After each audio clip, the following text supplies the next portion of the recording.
Ambalmo amofo ka wali mando mangumbe ngwachi na nuso wali ona hakeja ni ngama fi maliko no ka befu ka be wali mando ka jinola ka fo bi sungulu kolo kita angulu ngai hakeja eto kolo no nazara kolo bi o kita an shegi jamana kono ma fi ani sungulu be nywana ni wachina alhamdulillah bi kena kono bi ani wuli bla ma fi femini ambarga nya do ma BFTV ou bien hakeja awa sider media ka platform fon bi hakeja bolo san bo be kena kuna ni wachina ani ma fi awa karari TV o fene bien o ngali ke ba ne Ibrahim Jawe ne re o nyana ke jamana kono ma fi bo mono mo defo mo be na joro mi ci kono bi on ni anga presenter mi nyambudo mi tare ke anga madam sidibe e o ka dungala o ka dunga mi bi na ma ke ma du bi ali ni presenter do hakeja sigida nyeta o tola nga kela mi o ka bolo no presenter madam dunya boy madam sidibe bolo o de ma fi bishare no ma fi dungala o kela mutu o mana ali bini kinife nu ma fe ni ga gawfu sangari biya o kadra ko nan amna awa burkeni aw yibi ka kuna fo ni fena fe mi no ni akuru na fo mi nywana ma o de kama ma fo kuma be ngo buru monte glomi na glomi na bata masingira bi ni wati na ma fe ni ni manu fe mo ma de kan na de bolo sanve be ka tay ya tay be la se ma kala ma o ke ha lam assalamu alaikum wa alaikum salam wa rahmatullahi ta'ala wa barakatuh min da min tile ti ga fu ko ndi am so ka shele ka do awa jambi yere fo jaw mi fo me sigida nyata che muso demsani mo goroba me bela jelin fo no temena ka boy men koroke fo no isha ka dumia ale bi ala ya gersi accident na gausu yere kunta kalama ami duwo bele kai ala ka ke jurumu ka fari no bora me gausu sangare fo sangare bari gausu ini ladilia no bora me tijo maiga fo no bora me tijo de Paris o enyere ka conseil nyuma bay nkoroke ndokoke nyuma do et puis nga conseil do no temena ka boy me ceder no e kororasa me rasa fo anaka ceder mamuru bela jeli no temena ka boy me keran ya me musa kana jigi fo gawso ande me baka do de ande me baka bele do yoro ifenena abe base fere la kona kiri me duo ke ala ka fasuku no temena ka boy menga meja munu flenye korea mafu bema assalamu alaikum BFTV bola seder meja jele kulu bebola ani karari TV mafu abe assalamu alaikum wa rahmatullahi ta'ala wa barakatuh Ramadan mubarak inshallah hakida o nyana ko sowe on madam sidibe ina kankari awo ka shabuge ma fi kirado farda awo mu damnena awo ni o de kayra ka fo dunnalaw awo ni o ko fo tulu ko fo awo e be sugoro boni bulwa ayi malu hakida ni awa no awo ni be kun ko keme fi shuduri nansi awo abe kun gela ledu awo o mana e mwara minda awo o de kun ko mana dunnalaw sigan no kan tumna man dongi awuli dara famo ma awo ni foli sebo kera ko awo nga awo bi sumulu ni ngaklita anguru vray awo leni mun sabatira ebulu ni shi jamana nyemo ma awo jamana kono dum wala la fe def sega sabati chugum na dundala la awo leni mun sabatira de iya masabati tugudi jambi fo yoro la na ne kan namine me kasila ja ne kan namine ko wuyi ako wai ja sigida nyeta ka kalikandi jaw sigida nyeta ka kalikandi ka muso misenun ko kuje ku bri ba foko tikatulu et puis ka kongo bonna mine kolonal ka minoho bonna mine kolonala bibi na jaw na mine me kasila de jaw ne laini musabati sungolo la ajubiara de foi mabwala e ko na nyemo be rodma jaw ne ko ni yini ngali gelede jiya mogo de nyebana jaw singolo be damne kle folo donné ni tuli sa wakele ni keme woro ay tulu ndira bi tuli go wakele ni keme woro dina singolo be damne domine sugoro close keme ni muwa jaw bi sugoro be keme ni muwa dina singolo be damne domi nyanyo close bi kononto bi nyoklo be keme dina la ni shima fsapti ala isungolo ke ndahoro makalodi ne sungolo na nasoro fem ye keme o kanga ke binani di na nasoro mu ye keme fly o kanga ke keme di ja ne koni be wole madame ge autorité ka damine président kana ka pemuna ja ni be ku sarati ga amse ka dunga faso ja malion ambe problème kono bi de namine be kasi de la bi ja namine be kasi de la bi aka juguni kasi sigida nyeta ko visheri bara atese ka dabla anga wuli ka joy visheri bara di ja ne koni dobora malo la sisawa ne ka du kono ne dai sanglo boro e kalola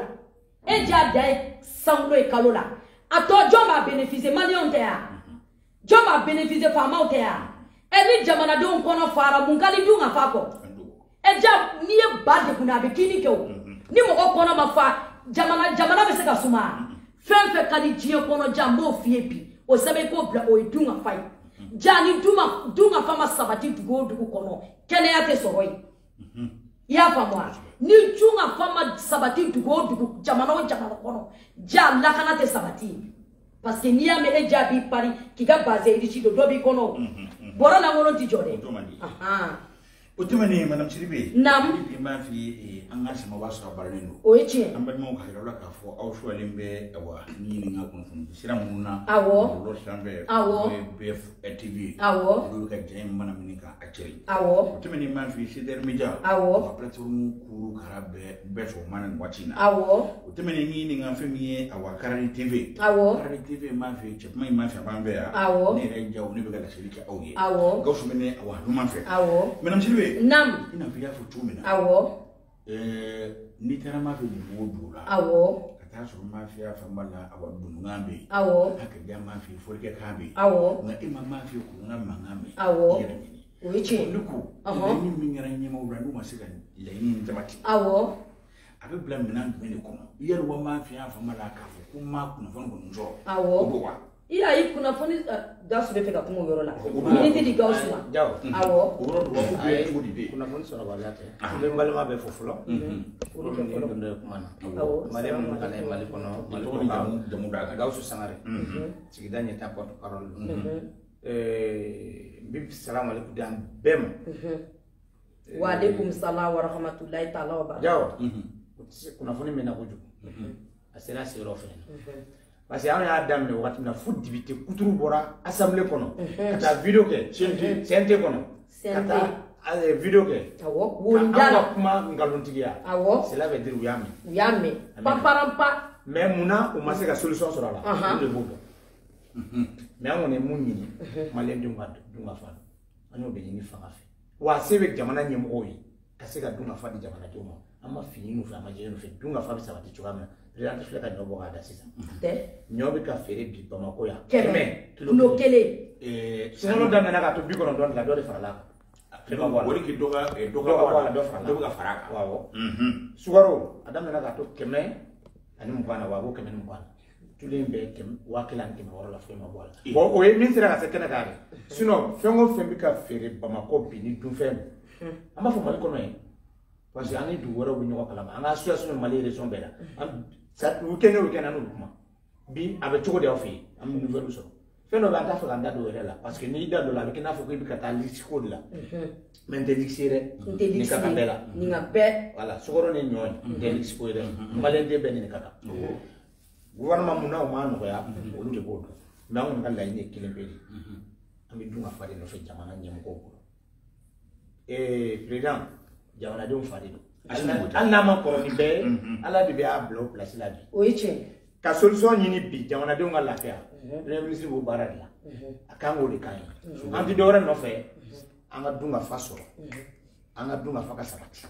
ama ni nyemo fe ko jija chugo ya bela ani la ni mi ke no esikida nyata ka la ni o dunga faka sabati malion sino fe ma bola de kele ne ma bola adam na fo bi kele ma bola donc on mi do mi fo kuma na ka bo fo ya président ka to compléter vraiment ama nyi nyem won nu fe nu bi se femo fena ma de mo lafia am bo dronde no fe anti fiore no fe dumi ji courant nan kama na gona dra mani shon de parce que ambe impo sa no de kam donc ama nyi nu fe ko no ya to se ba e ko su a nyana ko sobe hake ja ka jabiri nyana ko ke ko mendi su no fe o se mi to ai ta du na famba fi no ti si lu ci ha o si manki awa mita awa medam si bi fambe medam si bi awo jaw bi amenyambu awo anya ifana ka fo fe mi ko sai na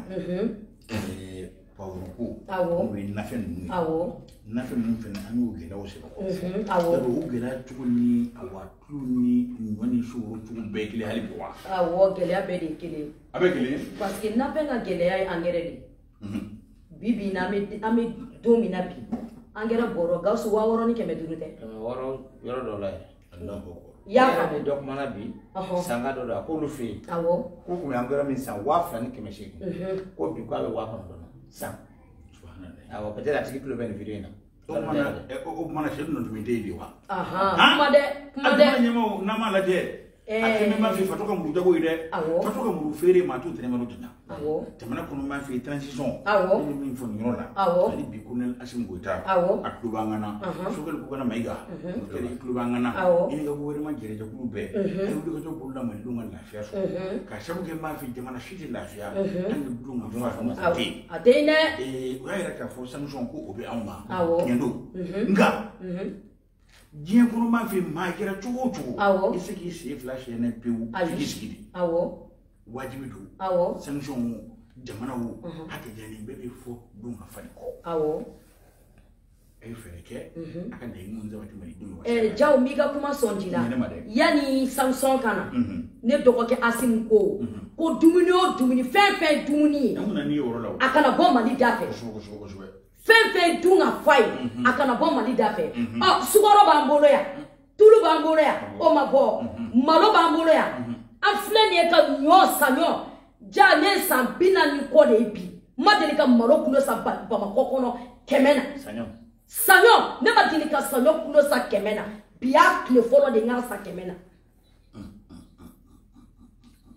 on commerçant bi ame suguba kono gele amu ba anka jaw ni nya fiye bi lanzara ba fo ko tew commerçant be ba ka boutique datu fo du se je sokoma sugute ya rien na marche fo te on sigle le do mobili tato na to la jaw atato na to akeme mani kana le kana la boy iya ka chukunoye ima fa moi dans ce cas muye impôt to ko yayi on de be impôt ça on ga minembe na ka bo kofe on me dédoiement ça o de taxi ani impôt awa impôt o de be ke ka essence ke ali pale mobulu ko awa impôt de be ke ka ali pale joshi o mo be ke ka pale joshi a wari awa impôt di bon na on te ka faire so rodun gela bala wa gelata ne ko ni be mun fo asimiye vraiment le temps ni gelaya sera mo ko be gelaya dam ni yere de lawo ne ko kwanga janga gelaya ku aw yere ba o sabati ke ka damine Brésil kana pemuna beki saratige nu saratige sisa onu bika shedu ubika jegedu ubika prison sogodu ubika kamisogodu on ben nyokulo sa pikemena nebe ni garando se ke du mi semeni jante meni o ya soro nyokulo be biko ntondi la o ko fe nyokulo kera keme donc o ko fe dron usina ka ni shele kana kemela merci Jaka jelende no ko ni be mu fo autorité ni tunga fama sabati jugo dugula o dugu e tomo kole kala te kala shenugo gansante jode ni e shenugo jole kala de ba ko muso be kasila bi muso kera zo isugu tasira ula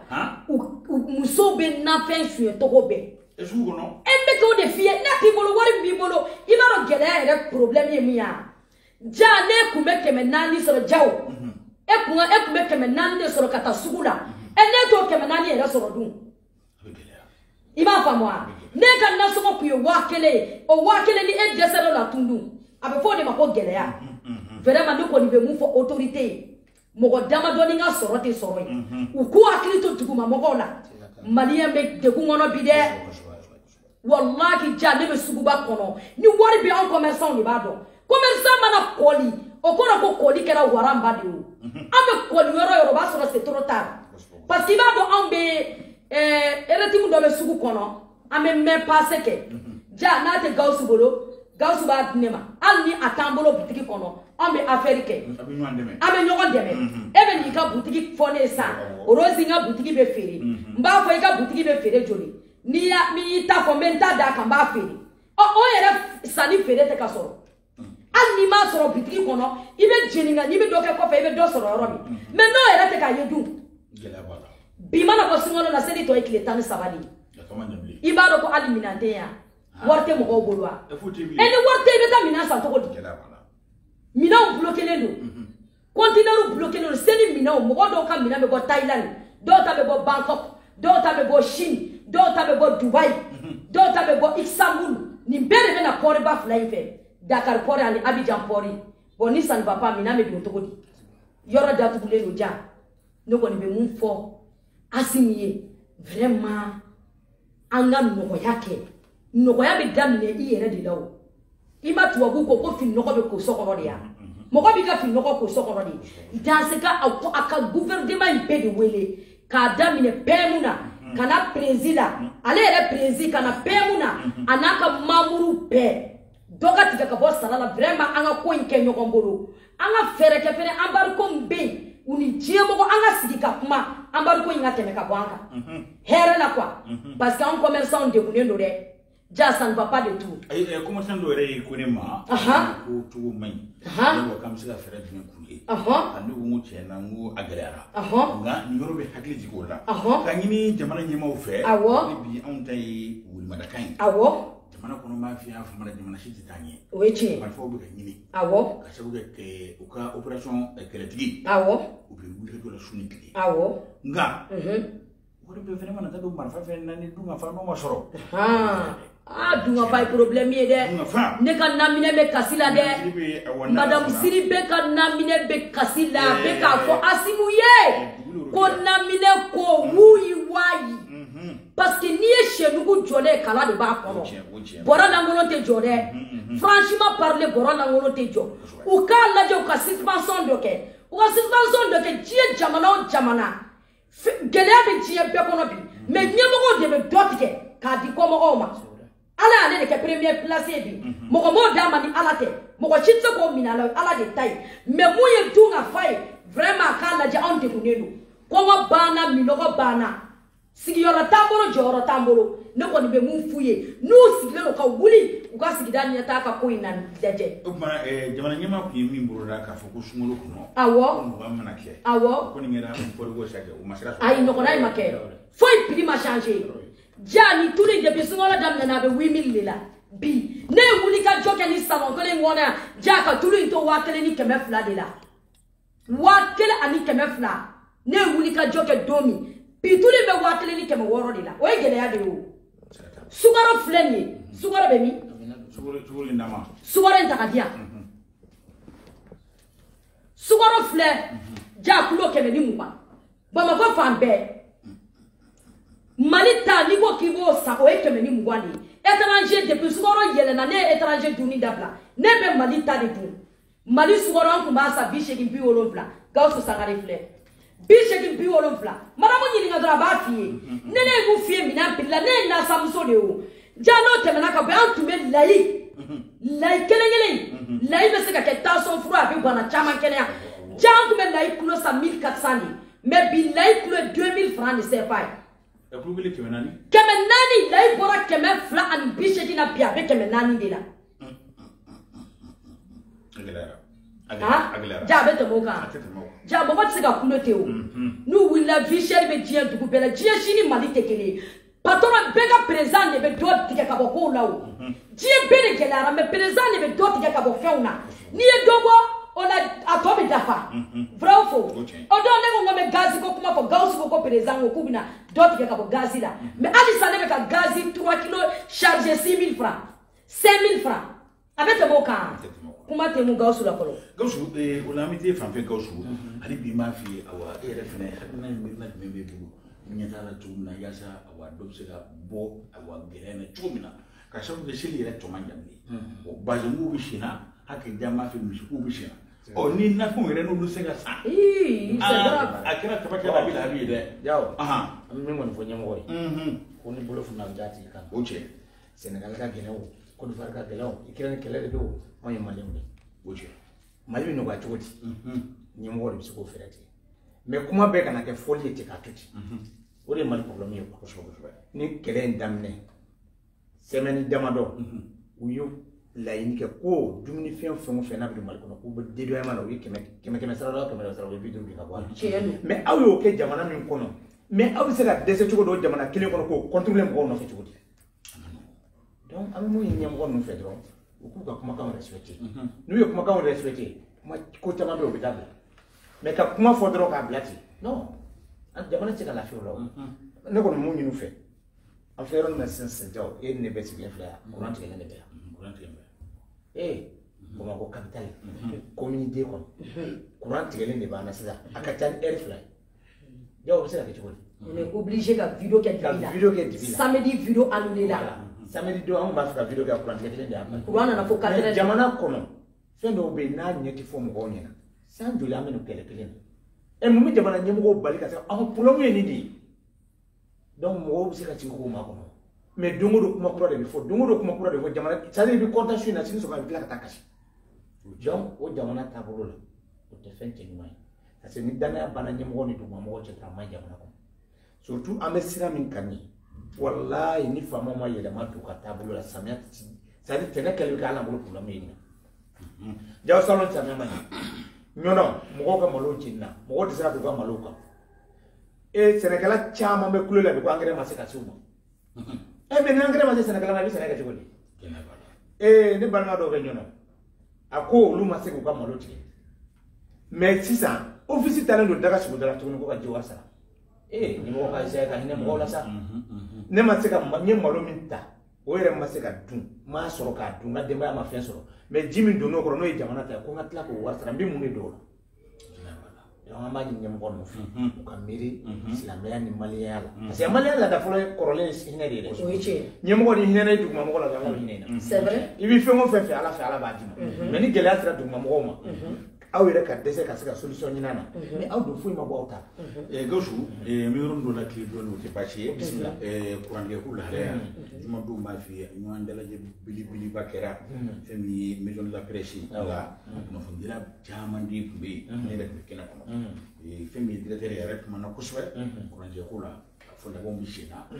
degun minnu bɛ ka degun ɲɛɲini yaasa malidenw bɛ se ka lafiya nka n dalen b'a la k'a fɔ dɔgɔkun 2 bi kɔ kurankɛ kɔnɔ u bɛna nɔgɔya o labanw bɛ sen na nka nin bɛɛ kɔ nin bɛɛ bɛ fɔ du nafa de kɔ du nafa nin bɛɛ bɛ fɔ o de kɔ jamana min bɛ yen nɔ ni du nafa tɛ yen o dugu sigi k'a man di dɛ an bɛ taa an b'a f'i ye madame Sidibe fan fɛ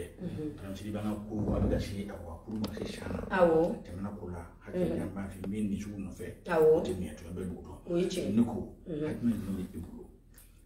welemalakan jumɛn de bolo ani mirina jumɛn bɛ bolo ka ɲɛsin ɲɛmɔgɔw ma ale de k'o sɔnni da yaasa dunkafa in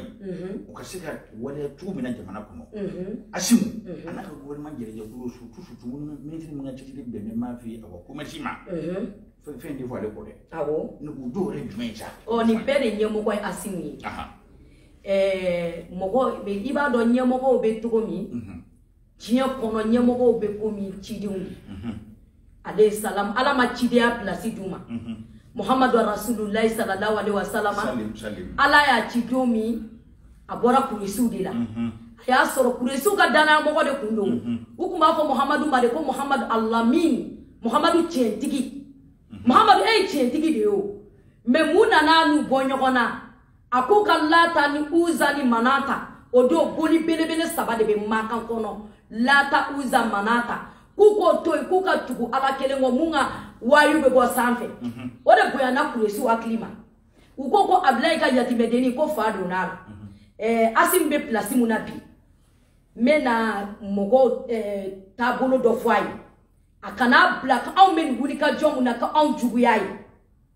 e t'a juguya la ne t'a juguya la Gawusu t'a juguya la wallahi hali rasa mun b'a ka grand dossier kɛ rasa tiya bi journaliste de ko mɛ tɔgɔ jaw a tɛ mɔgɔ si juguya la kuma ni principe ye ko mun bɛ réalité i bɛ kuma n'o de mais k'a kɛ ni mɔgɔ dɔ kumana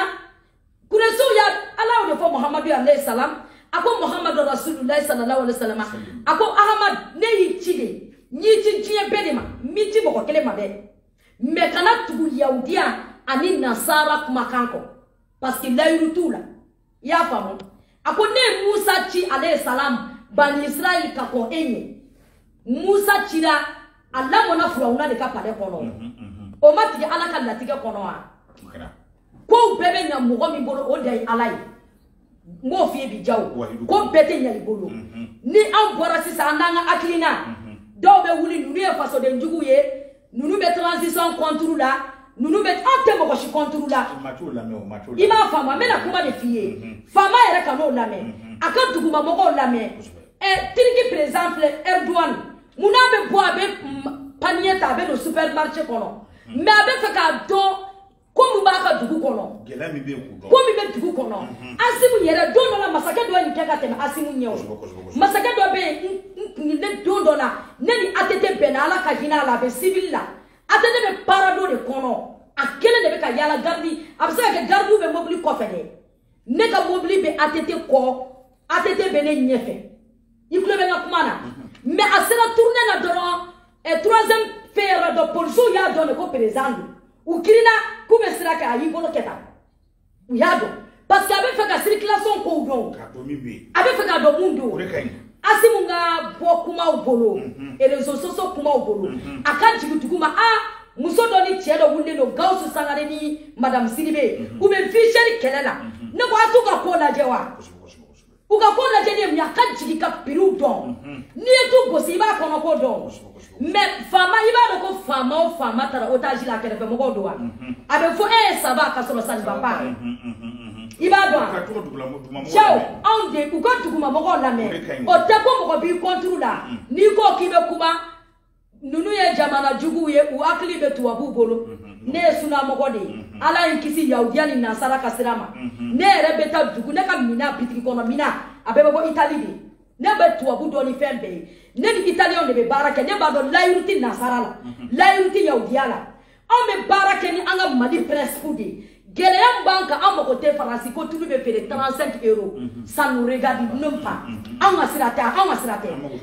go be ameni sa wakele ni keme woro aka dogo anga bilije de la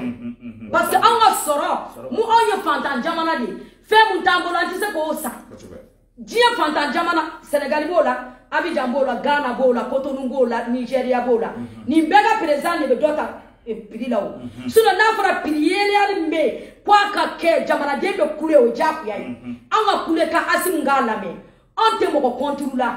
ni gausu sangare e jaw ifenete mo ko contrôla rasabo to ko la hite mo ko contrôla ambe principe munye abe tie munye wallahi jaw me mu fie mo ko sara ka aka tie fie o ka se ka mo ko sara ka ngolo fie ante mo ko bla fitnena ante fitne fe ambar ko kera anya ye folo de salba pa anya mangu mo ko ye gausi ne ko gausi ni ga muso manga sumana de me anya ko tabuno de jatemine anya ye salba pa anwulila parce que anya jama kulu do de nyamo koy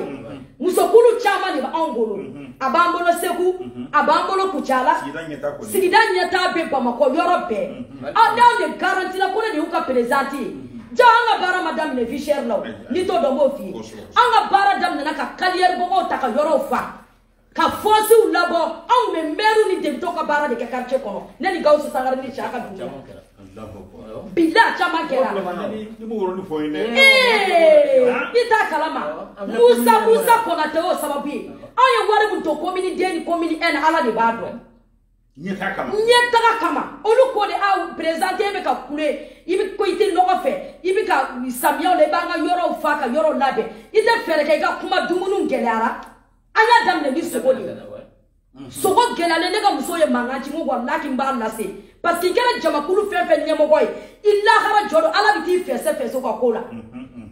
ne to nyemo boy to ko bisigida nyeta nyemo go ntara arajo sodo la bako ne gausu sangare arajo FM Nuri FM u cheko makom madame Sidibe eka association nga bo sigida nyeta ma muna itake mali nyeta kai parce que association ibika JMP de ka keleke ama fo ngameke ministre ama fo ngameke député asimu suspension ke ka dobo minon pila beki yere so dunga foka sabati ibe to ka jaso o to je jamana tigi ma o be se ka keke jamana de jugu u be se ka keke be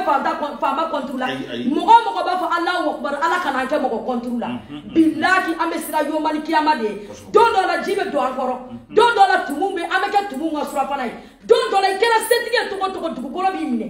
billahi mogo kumeto Muhammad rasulullah sallallahu alaihi wasallam amina ta deni abdullah di ala kumbato ni mogo kumeto Muhammad kumeto se wona be dai ala ye se be mama je ko ala de do ame mu fasimu ye aka nga fanta kuma ina me aka do be gouvernement be sarana ka damine sanfe ale ere ko duguma be saraka tike anga dunga fasoro sigira nyata tena sengate na nyina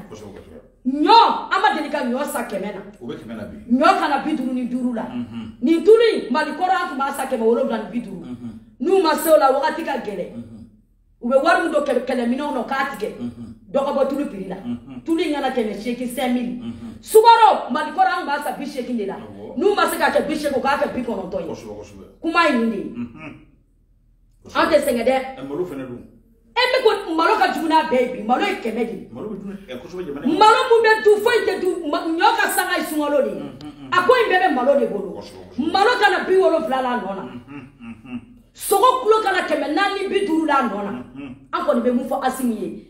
akawa wole la dakana me sigidate na senye atena wuli atena senye atena lafia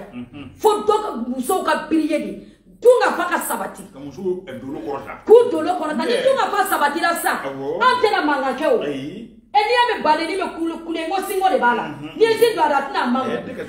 abana gafu wati kuro kama hake jani muye awa madam sidibe uroke ka kuma labai o kuma na president ka la shiru kofe ebsega mune fo makunche kuma na api eni so ni mo bawla fana ifu o fene daga sabu ga kadi maro fene ka o hadna fene di ama ka amblasha anga numéro ko indabla de parce que do ye numéro di alhamdulillah ko wa rena na sisa do minena awo anga numéro ko dabla do ye numéro di do ye gausu sangare wele ko neni ka klaka shaka dumia wele kanini o kuma no awo anga numéro ko ingwala sisa numéro ko boala anga numéro ko boala peo ni mono fe awo yandika la yini konna na awo boala pepe ama yini mo fe femi madam sidibe awo awo ali mi ni president do sina nyeta awatola awo jamana kono kirete pour mun be so ma on na mali ko ka madam sidibe aw jugute aw ni do merci jamana kono mamba yini kete na dum lafia o yi jamana di arasa peneta faraka ne arasa penete mo ko juguye arasa fana awo o e ko kedi apena fuika wali numando korora sa ni pise kata doni an fari kisuma ina fare awo urasa ukatera konna na awo basie awo shiro an washira nga suma ko ba dafa awo nge meni zugo no fe awo ko bu to ko o eche urasa ka kuma dafa awo limano mun ne bolo sabe awo nyai ka fo bolo ka mo ka kuma ka cha awo duma fo ba de ka cha TikTok lo be kile nga fa na mbani me awo to ala de bolo mo ko shima bo sanfe ka tu be do ka kalo kono toy ni ya sara ni o maliki ya mala be do ban kun donina nam anga do ka fo anta ku ni be o echi alhamdulillah futi be o echi na ino ndeme awo nimse na mi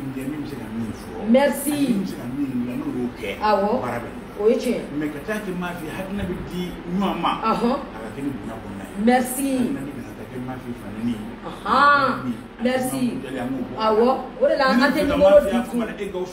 awo ngani jofo do wuro bereke awo ngani ya ko sese ka fatanu ka la chamu awo am kan no ngoro ma fi ya fa mala bayan ha be fado fe o echi ko no fa ya fado fe o echi nu gara ma fi kere bora o echi an ala jana ko ni hakki ko nan awo on ma fi awo nyema e presidenti awo madam sidibe wo ka duya awo e sidan yata kan makama wa awo aka mirina an farka ka awo mana nyema awo kunnel asim goita ni ga jere kuru awo au ku de mana ngal lafiya uri au nakai awo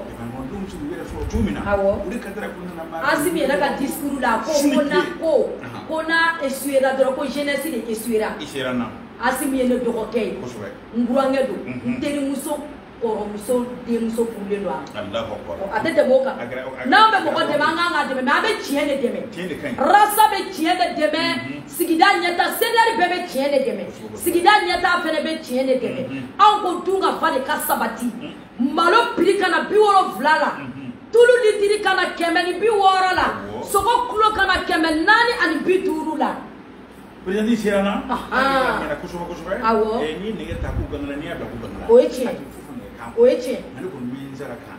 bambani aw ye Awɔ. ane bolo sanfɛ Awɔ. Mali ko kan Awɔ. mun ma fi afa mana fana jam yoro jɔnw fɛ Awɔ. ay ko ni jarne ay Awɔ. ko so I a bɛ cari. nga an ma ko jani ma ko na mo bo Aha. mo de fo ko ma be na ne ba de ko N bɛna mun f'i ye. nyama de Jaw ne o tɛ se ka bɔ a la. aha Parce que mɔgɔ kuma o kuma ba i b'a sɔrɔ Ala bɛ maani dɔ de bila i la. Muhamadu Rasululahi sallallahu alaihi wasallam a bɔra kuresiw la u y'a juguya o ma daminɛ anw ta in na o. N'o tɛ Mahamadu Maka kun ka d'a ye a ye Maka bɔgɔ ci a ko Maka ne bɛna bɔ i kɔnɔ mais n ka di i ye a donna ni a taara Maka a donna ni sura mun ye Maka i b'o dɔn wa jaja Nasrullahi wal fatuhu wa ra'aita nasa yadkhuluna Ala ye nin aya de d'a ma a ka don n'a ye a don se bɛ Mahamadu ye o a ye Maka da 3 bɛɛ minɛ mais a sabalila ne ni Gawusu Sangare anw bɛ faso baara de la arajo so in tɔgɔ Nuri FM ko an k'a fɔ Mali ɲɛtaga mais o y'a sɔrɔ sigida ɲɛtaga bɛ yen Mali ɲɛtaga anw tɛ sɛgɛn nenini n'i ka baara daminɛ ni mɔgɔ ko de ye i b'a bila anw ta ye faso ko de ye u ka continuer nenini fɛ dɛ maaba o maaba maani dɔ b'i kɔfɛ anw ye Bamakɔkadenw de ye an wolola Bamakɔ an mɔna Bamakɔ an sayɔrɔ Ala de b'o dɔn jama 3 bɛ yen Jaw mɔgɔ t'o dɔn i ba bɛ jigin i la don min mɔgɔ min taara i ba bila dɔgɔtɔrɔso la i b'o dɔn wa Jaw i den wuli jama i b'o dɔn wa mɔgɔ min bɛ taa n'i ye kaburu dɔn na i b'o dɔn wa Jaw ni jama 3 hadamaden tɛ nin ye diɲɛ kɔnɔ o de la an mako t'an kɔ kuma na an kɔni ka baara kɛ an b'an ka gabakuru fili Asimu de ma an b'an ka welewelemada kɛ Asimu n'a ka gouvernement nin colonel cɛ 4 an'u ka PMU Ala de ye jɔyɔrɔ d'u ma bi u ka hinɛ dugumamɔgɔw la i y'a faamu wa u ka hinɛ dugumamɔgɔw la anw musow sɛgɛnna anw ɲanina naminɛ ko wuyi naminɛ ko wayi awɔ a gɛlɛyara dɛ madame Sidibe ele ni ma fi sirane na awɔ na kusubo awɔ akeda ma fi ni awa ni kamuro bini dare duguma awɔ ni awa bina ni buen mi ma fi afardo la awɔ i b'a jate na min bi ka toro na buru kan awɔ e ko hele bani o ye tiɲɛ ni o shela ba yɛrɛ sɔrɔ o ye tiɲɛ o kuma wajibi do awɔ asi ma fɛ fɛrɛ kɛ awɔ ko nafa ko ko bɛrɛ bɛ ni Ala sɔnna ma inshallah am de fan fɛ awɔ waati kuna awɔ e ka wuli na ka mun ye parce que min de ani ma fi fi ka min buru bi sɔn do ma numéro ko an ko bɔ a la inshallah dabuya fo o fara bɛ ya tika kuma kan awɔ iyo toujours la wele da ɲɛsin jamana ɲɛmɔgɔ kosɛbɛ n'o ye Asimi awɔ parce que ale de ye maliyɛn bɛɛ ka ɲɛmɔgɔ ye ko in nɔgɔyara Asimi ko in gɛlɛyara Asimi ni nin waati in jara Asimi de b'a tɔgɔ ma bi bɛɛ ko sɔrɔdasiw bɛ ka labɛn bɛ ka sabati Mali sɔrɔdasiw bɛ ka se a tɔgɔ duman bɛ Asimi bolo kosɛbɛ Jaw k'a ɲini u fɛ an bɛ position min na bi an ka na ɲɔgɔn misala dɛ saba ayi ɲɔgɔn muso la furu ka bon saba pa ɲɔ t'a la gɛlɛya de bɛ jamana kɔnɔ n'i y'an bɔlen ka kuma anw yɛrɛ ka da don ne tɛ wala ayi an ka da don ne nɔfɛ cogo tɛ jamanadenw ka da don ne nɔfɛ cogo tɛ sinon min bɛ dun an ka so alhamdulilayi Ala y'o nɔgɔya an ye mais ni maliyɛn bɛɛ y'a sɔrɔ o de y'an ka laɲini ye bi an b'a fɛ maliyɛndenw de ka se ka lafiya donc ka kuma fila dɔrɔn fɔ ka bɔ kuma na Jaw Asimi sara tigɛla o sara ma tigɛ o Asimi asirelen don mais ka jamanadenw fana ka assurance sɔrɔ an ka se ka balo nɔgɔya la a moyen tɛ cɛ bolo Mali kɔnɔ bi a tɛ muso bolo Asimi kelen pe ale kelen pe a so de bɛ se k'an bɔ ni gɛlɛya kɔnɔ an b'a ɲini a fɛ a bɛ se ka fɛn o fɛn kɛ k'an bɔ gɛlɛya in kɔnɔ a ka fɛɛrɛ tigɛ o la a bɛ tigɛ kun o kun kan Asimi b'a solution sɔrɔ cogo cogo a ka fɛɛrɛ kɛ Maliyɛnw ka dun ka fa sɔrɔ an mago b'o la an t'a contre la an t'a ka gouvernement contre la an tɛ maliden jugu ye an bɛ Mali de ka ɲɛtaga fɛ mais n'i ye mɔgɔ traité k'a kɛ jugu ye k'a sɔrɔ a bɛ ɲɛ a kuma na c'est-à-dire n'Ala ma fara i kan a kan ka hɛrɛ min lase e ma n'o ye ladilikan ye e b'o di parce que a bɛ fɛn o fɛn fɔ e t'o ye ɲuman ye bilen mais n'i ye mɔgɔ ta k'a kɛ nin ye a mana fɛn o fɛn fɔ a ka ca Ala fɛ e bɛ na nafa sɔrɔ parce que n'i ye nin kuma in lamɛn anw kama tɛ o an tɛ ka kɛlɛ k'an yɛrɛ kama dɛ an bɛ ka kɛlɛ kɛ jamanadenw ka lafiya kama président bɛ nin tulu in san mais a ɲɔgɔnna caman bɛ yen o tɛ nin sɔrɔ k'a san wallahi tulu min feere bitigi la bi wallahi bilahi tulu kari an ko tulu bɔra to ya dɔn ka ko non ko tulu kɛra 60 a kɛra 50 tulu kari kelen bi i b'a san 80 a kɛra foyi minnu b'a di nɔgɔya la 70 o tɛ tunu yɛrɛ tunu ɲɛ bilenman a filɛ ɲɛ bilenman a filɛ 1300 litiri kelen carré 80 a filɛ a tɛ nin an bɛ mun ɲini jamana ɲɛmɔgɔw fɛ Jawo ka bɔ kuma na komi i ko ko kuranko ka dɔ fara aw yɛrɛ dɔ fana ye kunnafonidilaw ye baro a b'o yɛrɛ la voilà an bɛ min kɔni ɲini u fɛ kuma kana kɛ k'a fɔ ten k'a bila fɔli ka kɛ waleya ka kɛ kosɛbɛ donc an bɛ foli lase maliyɛnden cɛman a n'a musoman bɛɛ ma an dɛmɛbaga bɛɛ an bɛ Mali dugu o dugu la association bɛ diɲɛ dugu o dugu la association sigida ɲɛta an bɛ Gabon an bɛ Guinée an bɛ France an bɛ Sénégal an bɛ Cotonou d'accord an bɛ kɔrɔden don dɛ Mali région bɛɛ Gao ni Kidal kɔfɛ ala bɛ tunu voilà an ka membres bɛ tunu kosɛbɛ donc an b'a ɲini bɛɛ fɛ bɛɛ k'a essayer ka sigida ɲɛta ka nin hakilina in faamuya k'an dɛmɛ baara in kama a bɛ ɲɛ cogoya min na jamanadenw ka lafiya kama donc n bɛ foli di maliyɛn bɛɛ ma ka bɔ kuma na yan nɔ donc Salam alaikum kɔrɔfɔ ɲɛna kosɛbɛ Matila hakɛ ja an bɛ kuma datugu limanaw m'a fɛ ka bɛɛ fo ka bɛɛ waleɲuman dɔn hakɛ ja aw ma minnu kan lajɛ Mali ko kan a bɛ kunnafoniya b'a cɛ o tuma na awɔ i ni n ka kuma di ɲɛmaa ma hakɛ ja an bɛ foli bɛrɛ bɛɛ ka ɲɛsin BF TV hakɛ ja o bɛ an bɛɛ kɛnɛ kɔnɔ an dɛmɛ m'a fɛ y'a fɔ n b'a la awɔ kunnafoni ka cɛ o tɛmɛnen m'a fɛ Sidɛri Media anw ma jigi Simaga Simaga min n'a tɛ ka tɛmɛ i n'a fɔ dɔgɔkun Sibala a b'an kɛrɛfɛ yan fo ka se hakɛ ja wa Karari TV ale de bɛ an fɛ yan o ye ni m'a fɛ yan minɛ fɛn kosɛbɛ a t'a gɛlɛya o kɛra kɔnɔna na an bɛ kuma laban di hali bi wa peut-être ko a bɛ se ka dɔɔni fɔli an ka sɔrɔ ka bon sali bi ne bɛ n dɛmɛbaga bɛɛ fo minnu tɛ san sɔrɔ ayi n tɛ ɲinɛ Siyaka kɔ n bɛ dugawu kɛ ala min ye Ayuba ale salamu kɛnɛ ala k'a kɛnɛ bana ye jurumu kafari de n'o tɛmɛna ka bɔ yen n bɛ Gawusu Sangare yɛrɛ fo e ma Sangare bari sigida ɲɛtaa ka kuma lasela ɲuman don Gawusu pɛrɛnnen don fɛn bɛɛ kama n'i y'a wele jɛkulu in kɔnɔ Gawusu pɛrɛnnen don o ye baarakɛɲɔgɔnya de n'o tɛmɛna ka bɔ yen n bɛ Tijo de pari fo n ka conseil ɲuman don n ka Umar dɔgɔnɔkɛ dɔ bɛ pari n kanubaga de don n'a b'a ka video kɛ dɔrɔn a bɛ Rosi fo a bɛ n fo n fɛnɛ ka foli bɛ Umar Yaliko n t'a jamu dɔn Umar ye Yalikoyi de don Umar Yalikoyi n ka foli belebeleba b'a ye n'o tɛmɛna ka bɔ yen n bɛ Kɔrɔ Rasa fo Sedɛri cɛ ni muso aw bɛ yɔrɔ o yɔrɔ an ka foli b'u bɛɛ ye n'o tɛmɛna ka bɔ yen k'e Jawo yɛrɛ fo vraiment n b'i fo ani baraji hakɛtu bɛ kuma na sallallahu rasul o la n balimaw anw bɛ awɔ fɛn min ye Madame Sidibe Rokhaya Dunbiya hakɛ ja présidente du awɔ sigida ɲɛtaa tɔgɔ la anw ma ka salon waliden bolo yan hakɛ ja an b'a fɛ y'a fɔ ka sigi di aw ma ka bɛɛ fo ka bɛɛ waleɲuman dɔn an b'a fɔ a kan bɛn diɲɛ waati wɛrɛ hakɛtu bɛ na sɔli ala rasuli shukran